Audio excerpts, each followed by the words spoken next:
Well, big tech earnings on deck. Investors bracing for Friday's CPI report as well. It's a combination that could set the tone for the Fed's next move at the end of October, with valuation stretched and the market still leaning heavily, we know, on a handful of mega cap names. The question now is whether the rally can broaden out. For more, we're bringing in Andrew Cry, Co-Chief Investment Officer at Crescent Grove Advisors. Andrew, it's great to see you on set. Let's talk earnings here first, because it continues to roll on. You heard from Netflix yesterday. Now, there was some disappointment there. All right, but after the bell today, you got Tesla, you got Big Blue, IBM. What have been your big takeaways from this earnings so far, Andrew? What do you make of it? Yeah, I think on balance, if you look at the surprise levels, sort of, where the earnings come in relative to consensus estimates coming into this season, they look pretty good thus far. And I think a lot of people were saying, okay, we're going to continue to see the sort of filter through effects of some of the trade war disruptions, some of the tariff concerns, policy concerns and uncertainty.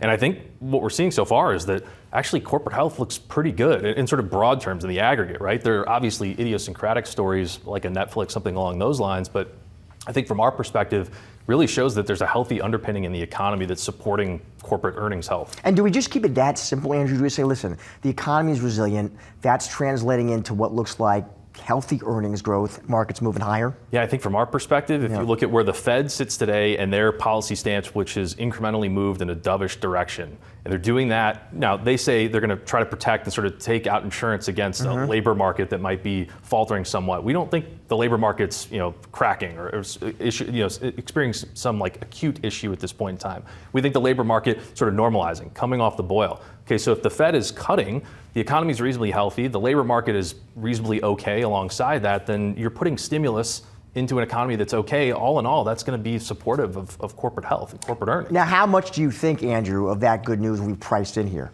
Yeah, I think that's the question in particular. If you look at the mega cap tech segment of the market, or really kind of the high beta, high growth segment of the market, and we talked a little bit about meme stocks before we came on here too, right? Just showing that there is a little bit of a speculative excess perhaps building in some segments.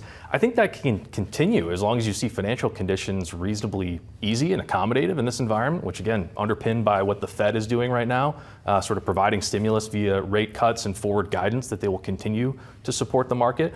So, I think all in all, it tells you can continue to ride a wave of momentum, notwithstanding a few blips here and there, some technical corrections, but we think it's a pretty positive sort of environment for risk assets. You mentioned meme stocks.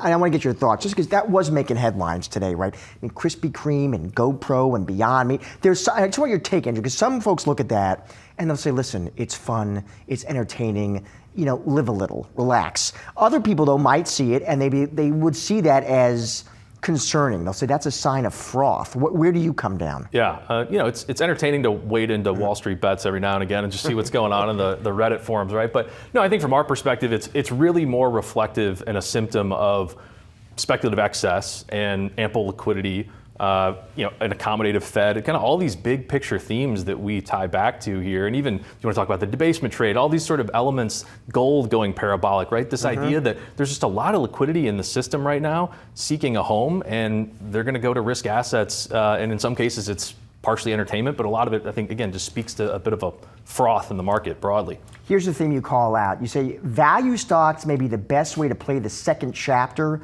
of the AI story. Dig into that. Explain what you mean by that, and what would be broadly the sectors to play that. Yeah, so I think if we look at the first order effects of AI, and you look at an NVIDIA, you look at Meta, Google, you look at the names that are really tied to sort of the making of AI, if you will, that we largely think is priced in at this point, or at least there are a lot of expectations about what the future of AI is going to look like that are baked into those prices, right? We think the second and third order effects are, how does AI actually infiltrate the economy? How does it get diffused into other sectors? So take, financials, for instance, highly sort of labor intensive around regulatory requirements, just their ability to integrate tech to make things more efficient from a payments processing perspective, right? To use AI in novel ways to reduce some of the cost structure, to enhance margins. Industrials would be another one, as you think about the ability of AI to displace labor through autonomy, robotics, automation, those sorts of things. So we think that that's not necessarily priced into those names at this point. Now, it's going to take several quarters, maybe even several years to play out. There'll be a long tail on this, but nonetheless, we think those assets aren't necessarily priced for perfection right now, whereas some of those mega cap tech names are. And we think that's a pretty good relative value attractive. trade. Yep. Andrew, great to have you on set today. Thank you, sir. Appreciate it. That big debate you hear right now, AI boom, AI bust. I mean, you had some very notable high-profile investors. They were kind of throwing yellow flags. Someone is saying they're hearing echoes of the dot-com era. I mean, what do you think? I started my career in the late 90s and lived through the dot-com bubble bursting. And I will say that there are signs that there's a lot of froth. You know, there's some smaller cap names out there that are trading at hundreds times their earnings multiples and things like that. But I think when you look at some of the mega cap tech stocks that have led the charge in the S&P 500, they're still closer to being more reasonably priced. They still generate strong free cash flow, and we think that that's going to continue. You also don't have the 1/1/2000 sort of deadline that you had back in the 90s and like early 2000, in which everybody had to purchase all that equipment or else things were going to go haywire. We have a little bit more of a runway for AI, I think, and I think we're still in the early innings of building out that infrastructure. As these tech earnings, Ayoko, as they get reported, and you're going to be listening to these conference calls, I'm just curious as an investor, are there certain metrics or certain data points that you're going to be studying to see, to try to judge whether all this just historic AI investment and spend is paying off? I think it gets cloudier and cloudier as the spend is now more in private markets and private companies than it is in the public side. You're seeing all these announcements with OpenAI and how that circularity is going around with NVIDIA and AMD and Oracle and all of that investments. I think the CapEx from the hyperscalers are really going to be the metric that we all continue to watch to determine whether or not there's continued spend for AI. Ayoko, it was great to have you here, especially on set. Thank you. Thank you so much. Well, high valuations for AI companies lead to a swirling debate over whether the AI market is in a bubble, but there is more to the bubble than meets the eye. Drew Pettit, Citi U.S. equity strategist, joins us here to discuss. Drew, it is great to see you. So let's talk about this AI boom. Some suggest, Drew, it's an AI bubble. I actually want to get your take, Drew. As the strategist, the market pro that you are, when you use that word bubble, Drew, I'm curious what you mean by bubble. How do you define that word? It's irrational pricing of stocks. It's when you just can't look at fundamentals and actually back out, why is this stock trading where it's at today?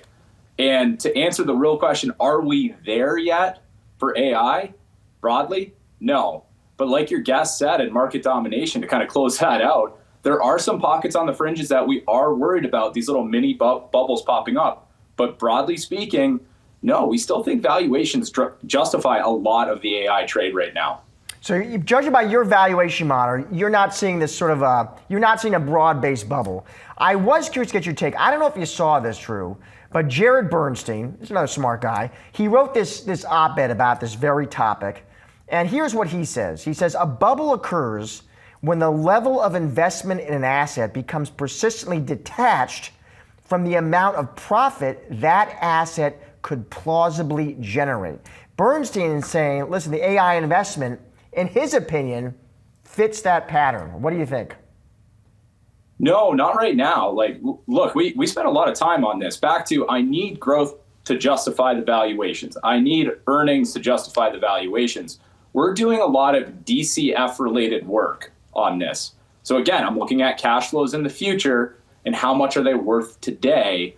And when we piece it together, we think the market is pricing in, at least in the next 3 years, I would say mid-20s to maybe 30% growth for US AI names. And consensus right now, all the consensus analysts, the sector analysts out there, they think we can hit about 25%. So we're not completely detached there. There's a couple flags. I would say one red flag that's popping up is we are expecting a lot of value is going to come from future growth. It's not the current earnings. But what really breaks us apart is the starting point of these are very profitable companies with tons of free cash flow. That's what's driving the bulk of investment here. But when you talk about, Drew, though, that having been said, these sort of pockets of valuation concern, where are those pockets? It's funny. It's in what we call asset heavier businesses. You heard a little bit about this in the prior segment where someone was kind of worried about the data center build out. So those types of things, they require a ton of capital up front. That's where you are seeing some debt funding to try to build those assets. And then you got to hope that you can still price out in the future. So asset heavy, big upfront investment is where we're seeing some of the prices dislocate from at least the near term fundamental trajectories. The other area that fits into this asset heavy kind of theme is power generation. There's a couple pockets there, especially in nuclear, where companies don't even have revenues and they're starting to get really big market caps. So a couple pockets more in the asset heavy names. We still like a lot of tech and semis and stuff that has near-term growth. But again, early investment, early stage companies that are already seeing stock prices and valuations rip, those are the mini bubbles we're worried about. Oh, so those are the mini bubbles. Where, Drew, on the other hand, would you say, hey, those look like more relatively attractive entry points on the AI value chain? Yeah, it's funny. It's actually pretty diversified. We do think some utilities here in the power gen, the traditionals, like an example would be Duke Energy, for example, looks pretty good based on what analysts see for growth. We do like some tech enablers in the United States, semiconductors like NVIDIA. Still think that's good value based on its growth. Marvell as well. Amazon kind of up front in the tech value chain. Very interesting. And then you can even go down into smaller cap semis like MKSI, which again, the market, it sees growth, but not as much as what the analysts are expecting. When we talk about this great AI trade and trend, Drew, I'm also curious, are there important trends to call out geographically, US versus overseas?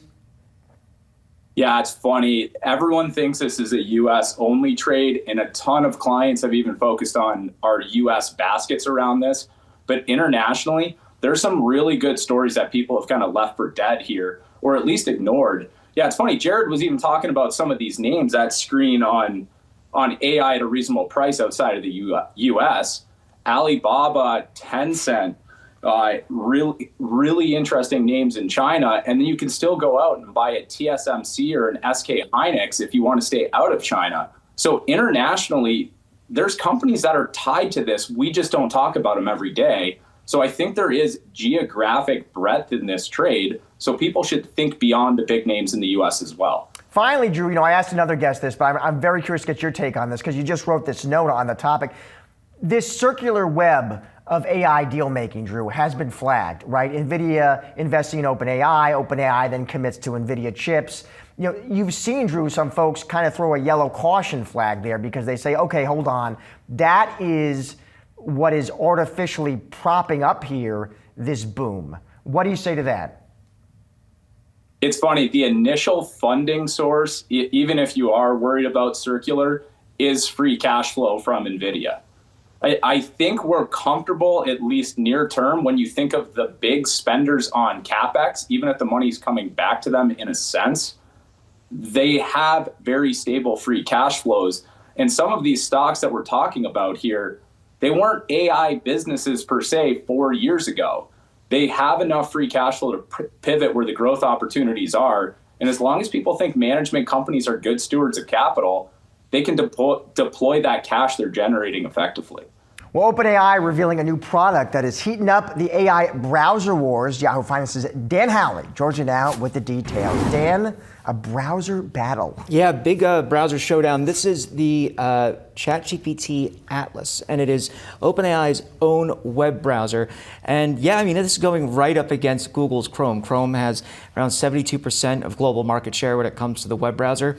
I'm sure most people use it on the regular unless they're using Safari on their iPhone, but even outside of that, people still download it. So this is OpenAI's stab at taking on that part of Google's market share in the browsing space. They also obviously have ChatGPT, which goes up against Google's own search. And so the big differentiator here is that ChatGPT is built directly into Atlas. You'll be able to do things like use natural voice search for old tabs that you may have closed, or Google Docs that you've worked on in the browser, as well as just type your standard URLs for things like yahoofinance.com, all in the same box. You can also have something called an agent. So what this will allow you to do is have the web browser essentially do things like shop for everything that you need on your weekly grocery list via Instacart, or book reservations for a restaurant. So it's one of these kind of new brands of browsers where they're putting all of the generative AI know-how into it, so that you don't have to necessarily, go in Chrome and then navigate to ChatGPT's website itself. You can just do it all from there.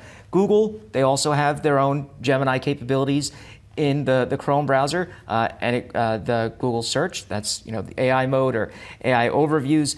Perplexity has its own browser. Microsoft's Edge has built-in Copilot. So we're seeing more and more of this AI trickle in.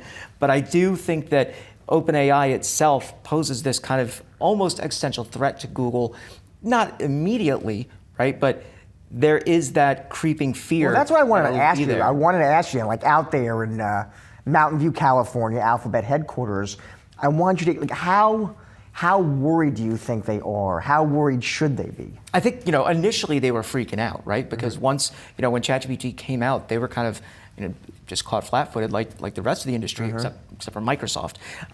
And since then, they've managed to catch up more and more with Gemini.